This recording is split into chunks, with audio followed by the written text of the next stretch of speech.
Nagkakalimutan na ba tayo sa issue ng flood control.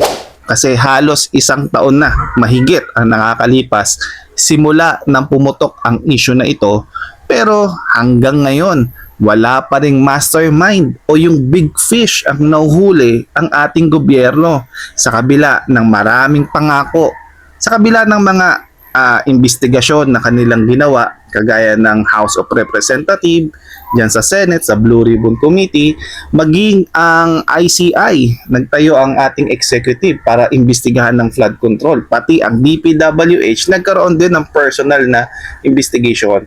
Pero nakakapagtaka na hanggang ngayon ay hindi pa rin nila maturo kung sino talaga ang totoong mastermind sa likod nito.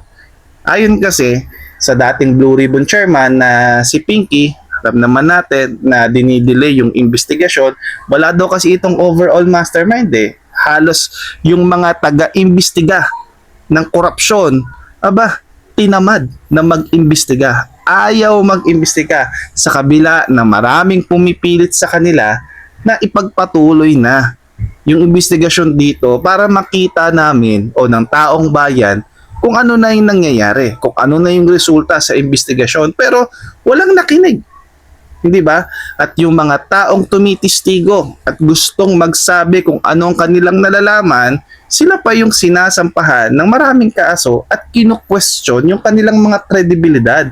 Even yung mga tao na nakaupo sa gobyerno na gusto rin malaman kung ano yung nangyari sa flood control, biruin mo, sila pa ang ipinapakulong ngayon.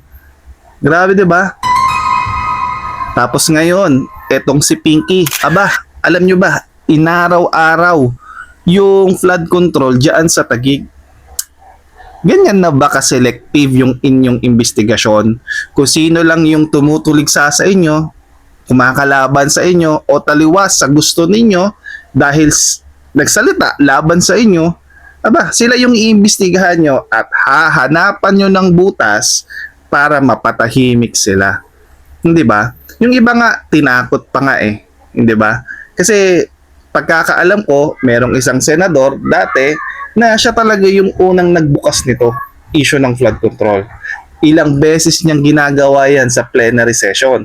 Pero nung nagkabukingan na at nadamay ang kanyang pangalan at marahil tinakot siya na pwede siyang makulong, 'di ba? Bumaliktad. 'Di ba? Umanib sa administration. At the same time, tumahimik na rin sa pagbabati ko sa flood control. Alam mo, ang pinakamasakit sa issue na ito,